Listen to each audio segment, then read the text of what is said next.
Thank you for that, Ed and Ellie, and thank you for the invite. I suppose these are interesting times, and I think they're important times, and that's sort of the view we've held at Thankyou, is that let's not miss the good, the bad, the ugly that comes in a time like this. And it's really cool to be able to get out and share like what's happening in our world beyond. Just real quick, I'll give you like 2 minutes on Thankyou, and then we'll dive into kind of our journey of not just COVID, but then how we're communicating both internally and externally, and how we're looking at the future. Ali mentioned that we do sell hand wash. That is true. Case in point, I have a sanitizer here. If you have this is liquid gold. It is very hard to get your hands on.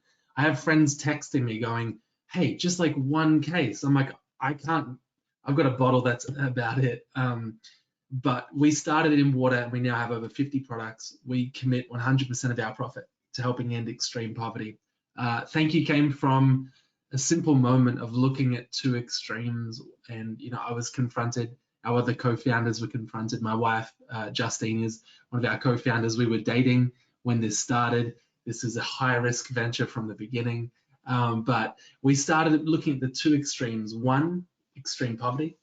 The fact that people didn't have access to water. I found myself sitting in front of a computer crying, and I reference this moment a lot because it was one of my moments where I was just so moved watching stories of kids who didn't have clean water, but they lost brothers and sisters to waterborne disease. 4,500 children die every day from waterborne disease, and I was confronted by that.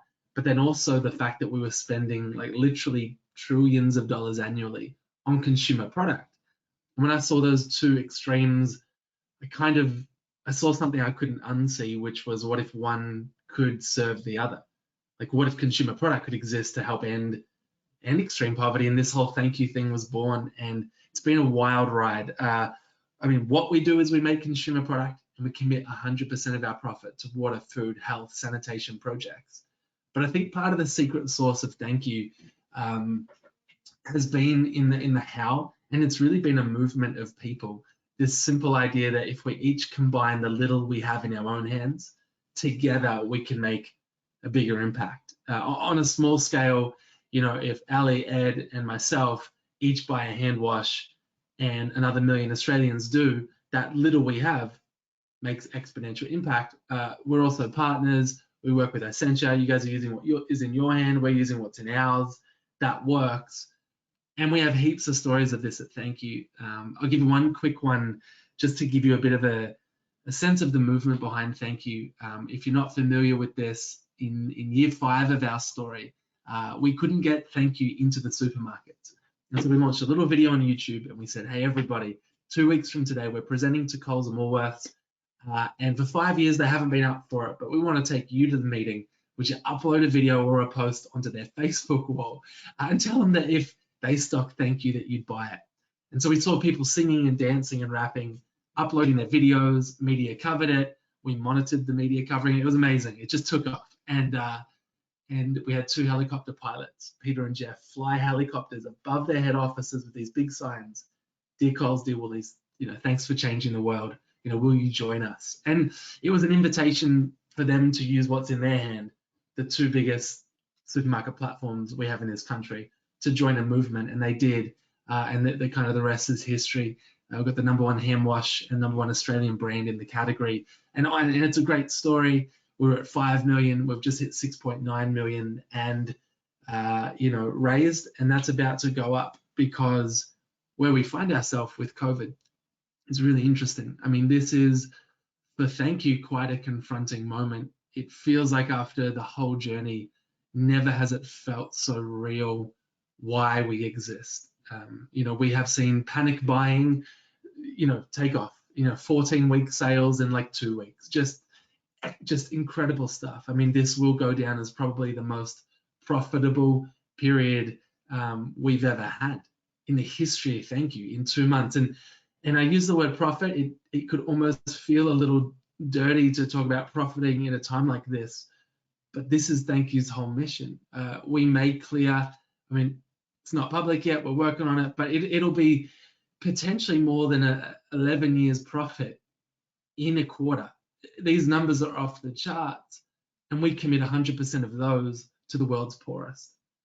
And that's where we have some comfort around the profit, because what's happening now is we have consumers buying product. It's good value, it's good price, but we now have millions and millions of dollars generated for the world's poorest. And if you're following any of the reports, they're saying that today, anywhere between 85 million and 500 million people may slip back into extreme poverty because of COVID. It's confronting. It kind of shows us that, like, the world stopped the machine. We stopped it for a few weeks, for a few months. We're going to start to understand the cost of stopping the machine, but those who will pay the most is, the world's poorest in every market, and certainly when we look in developing nations. And that is a hard and harsh reality. And at Thankyou, how we're processing that is, this is a moment where we need to step up, where everyone needs to step up locally and globally. We have had a tremendous run, from a sales perspective, but we've also faced the single toughest supply chain environment we've ever faced. It is like the Wild West, people looking after themselves, people undercutting people, componentry issues, local supply chain, global supply chain. So our team have had to go into like this ultra problem solving mode that, it reminds me almost of day one at Thankyou. But after all these years, we're back again, solving problems minute by minute, hour by hour. And at times it feels relentless, but having a chance to kind of pull myself out of it for a moment and kind of chat with all of us, my reflection is this, both internal and external.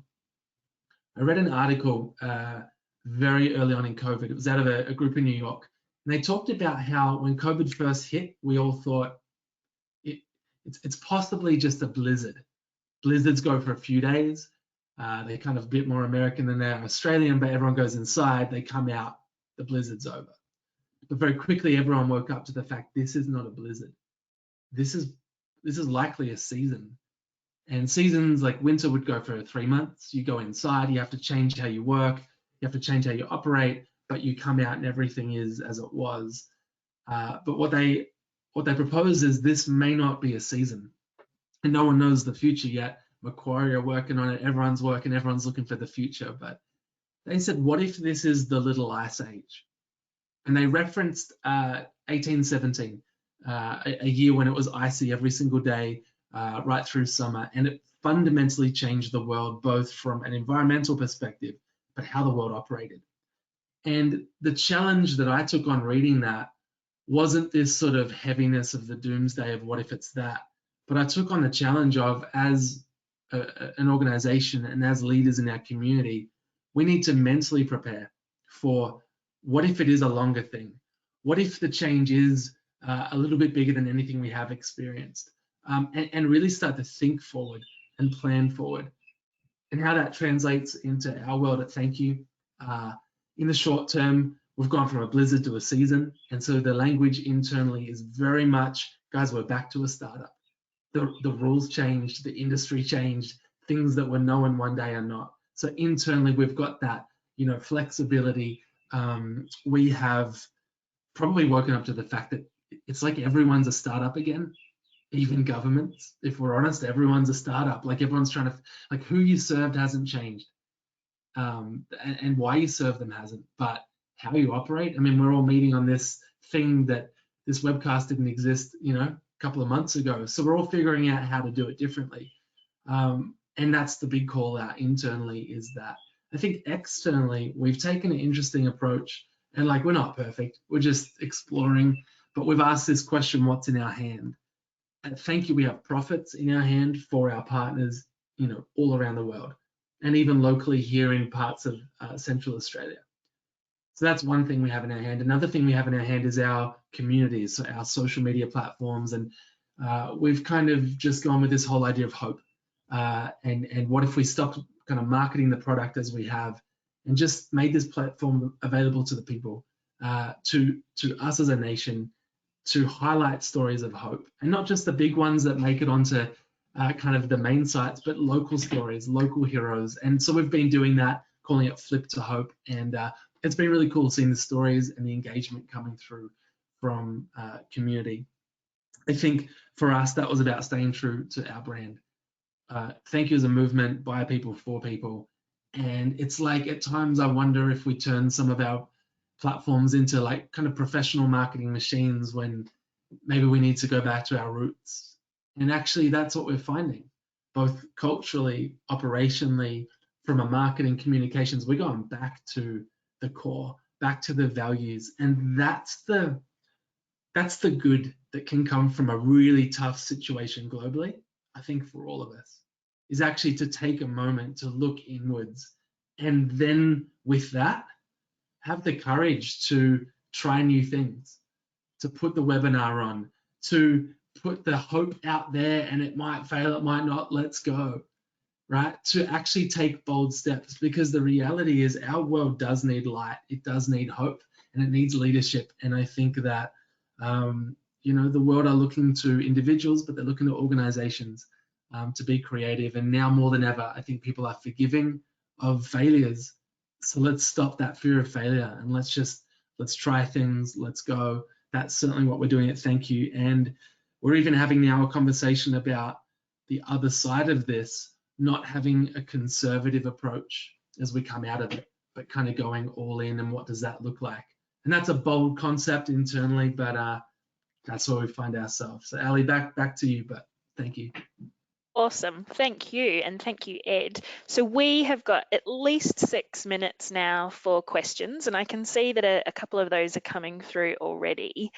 Daniel, when you were talking, I was just wondering, so Thankyou has an extremely clear social movement behind it. It's got a really clear ethos. It's got a really clear aim of ending extreme poverty. What advice might you have for someone on the call who is working for somewhere where maybe that isn't as clear, or it isn't as defined? What advice would you have for someone where maybe they're not quite sure how to go back to their ethos right now? Yeah, and there's probably two things. Like everyone's in chaos at the moment, and so we need to settle down. But once things do, there is a moment for organizations who are still on that journey to probably take a little bit of time to go, hey, what is that purpose? So that's a piece. But in the very short term, we all have something in our hands. Every person on this call has something. Maybe it's time, influence, money, something. And I think, you know, we get paralyzed by what do we do? Do something today. And I think that's the big call out. And if we all do those little bits in our local community, to the neighbor across the road, in our organization, yeah, I think that in itself is powerful too. Awesome. So if you are on the call right now and you have a question for Daniel or Ed, leave that in the questions area. I'm going to start filtering those questions through to both of these guys. So something we've all talked about today, and while Ed and Daniel and I were getting ready, we were talking about other webinars that we've been doing. Wendy has a really pertinent question about the current demand for webinars. Do you guys think that there is a flood in the market for webinars right now in terms of comms? Yes. I think that's clear, and you know, and again, it's sort of back to my point about at what point are you over communicating and over asking, but I think, you know, by virtue of the fact we've got, you know, the sort of numbers we're talking about coming along to these things shows the appetite's there. You know, I'm certainly, I've been to plenty. I'm sure everybody on this call has, and you can pick and choose. And I think that it's probably only going to grow as a great form of communication. You know, been around for a while. You know, do we all need to travel the many miles that we do to the many conferences that we go to over the course of a year? I mean, that's, you know, Daniel's point about rethinking and doing things differently. You know, clearly that personal human interaction is important in many cases, but I think people will question whether it's always necessary. So yeah, I think as a format, webinar will probably, I think, continue at a much higher participation rate than it has in the past. Daniel, you sort of agree with that?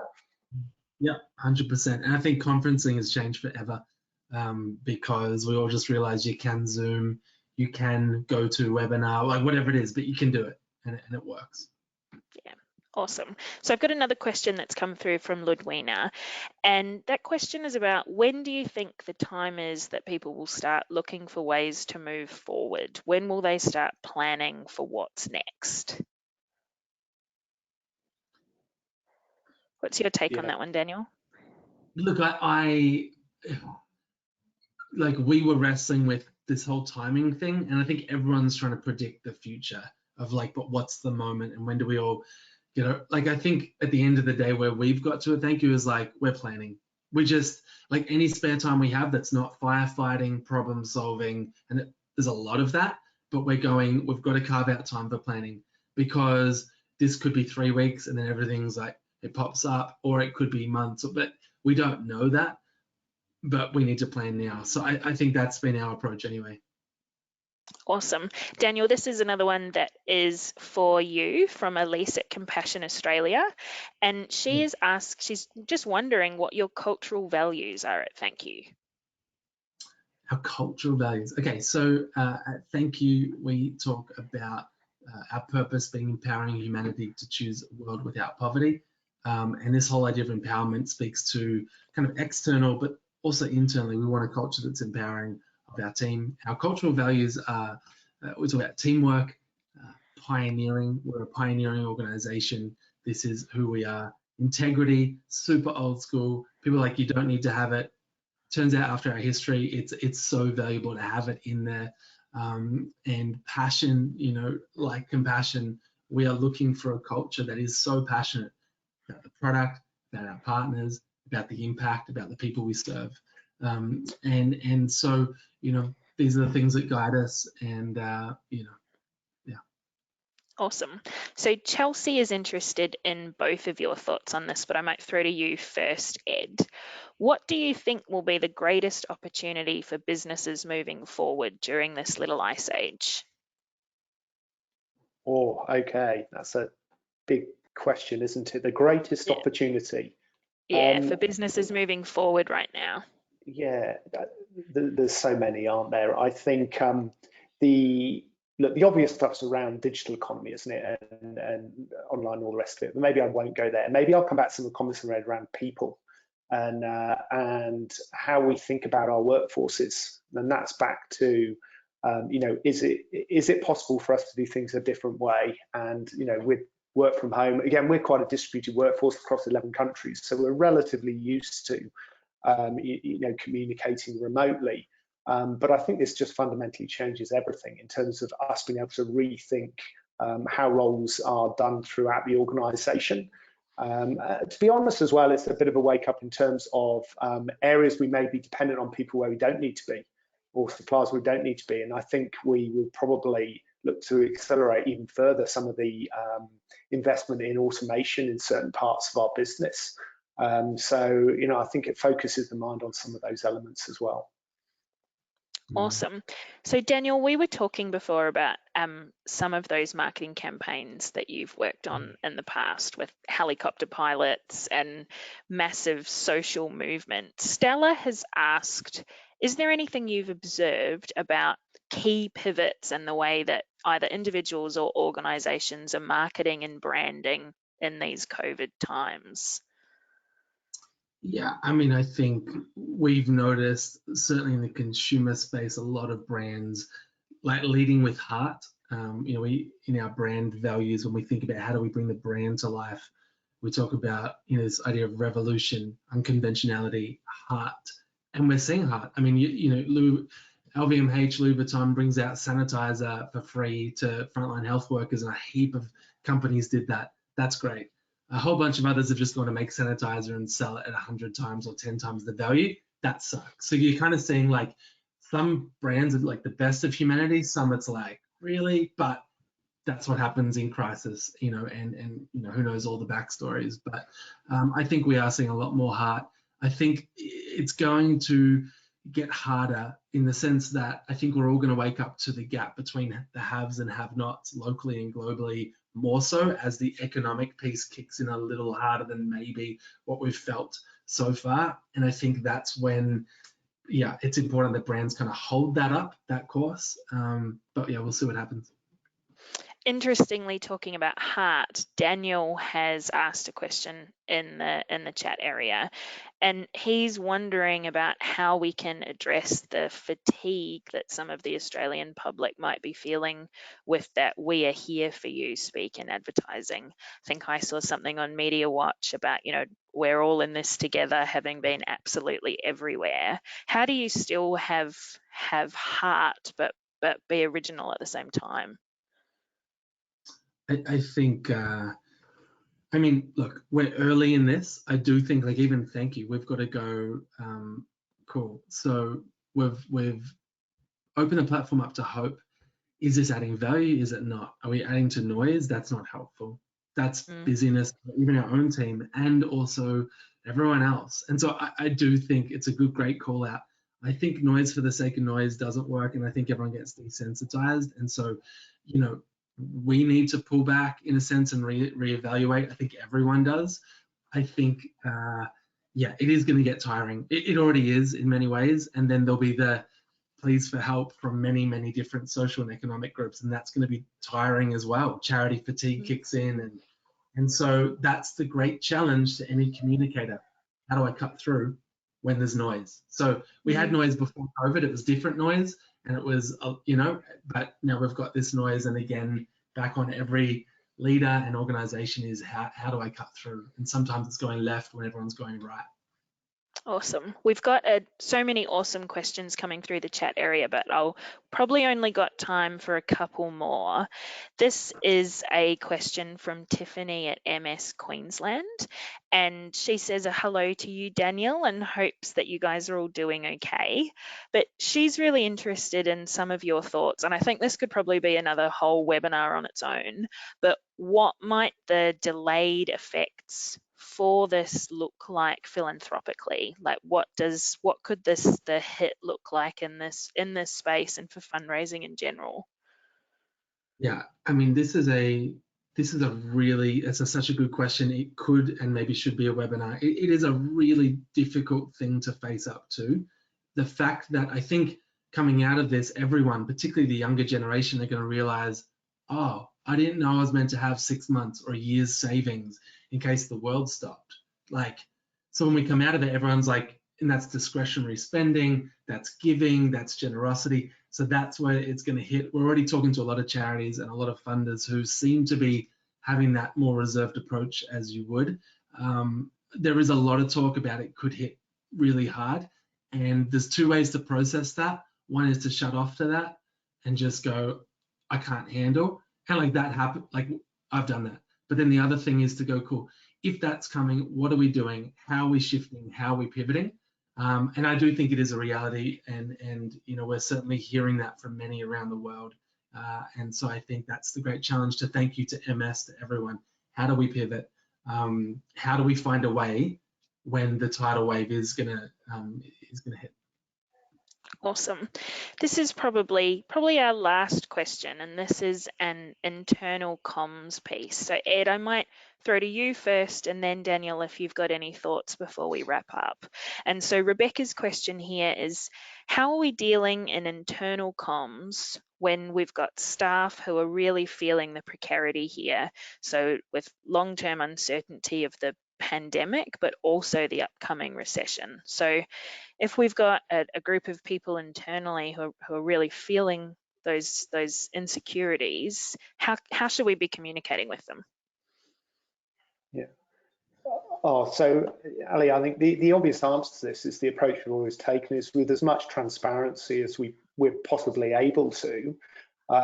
Clearly, when we have uncertainty, we can't give guarantees around future outcomes. I mean, certainly, as I said before, we're fortunate that we're in sort of neutral to positive position in terms of the impact on us. I'm very conscious that a lot of businesses, particularly publishers, media companies, whose content we are,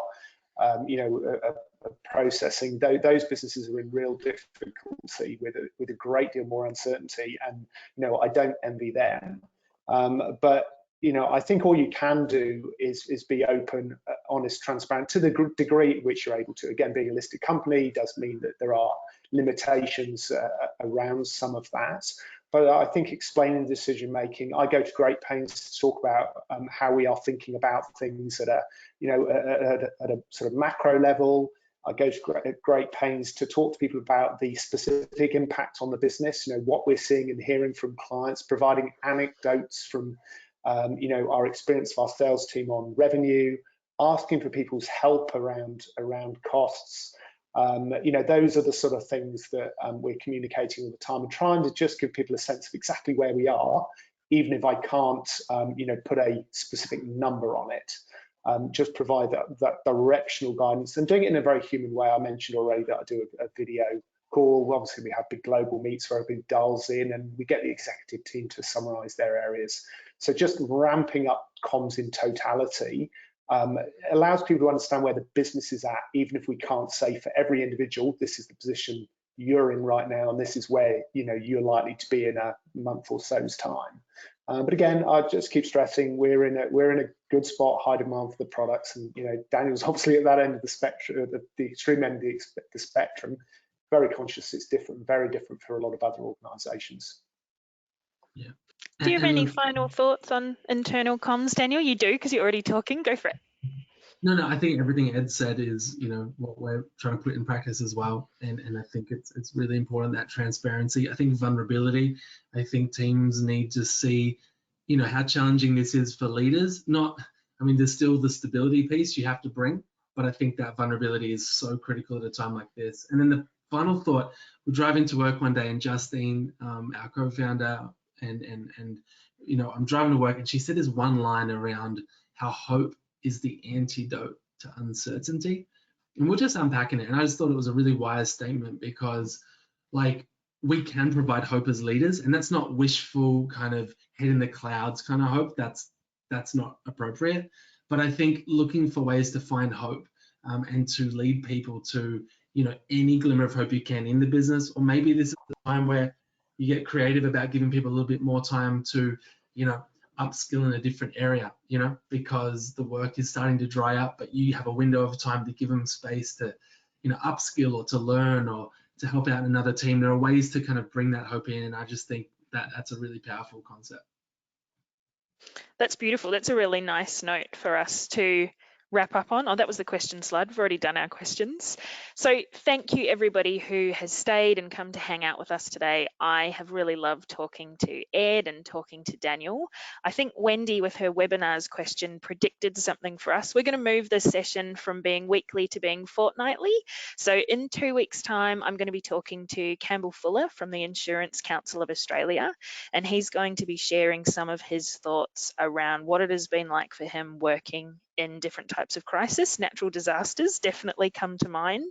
But I just wanted to say a big thank you to everybody who has joined us today. It is a real pleasure to be able to connect you guys with subject matter experts and to be able to hear all of these thoughts. I've really loved running all of the webinars so far, and I can't wait to keep connecting with you. So thank you for joining us. I'll see you in a fortnight, and a big thank you to both Ed and Daniel for their time and their thoughts and their hope today. It's been excellent. Thank you everybody for coming along. Thank you. See you soon. See ya.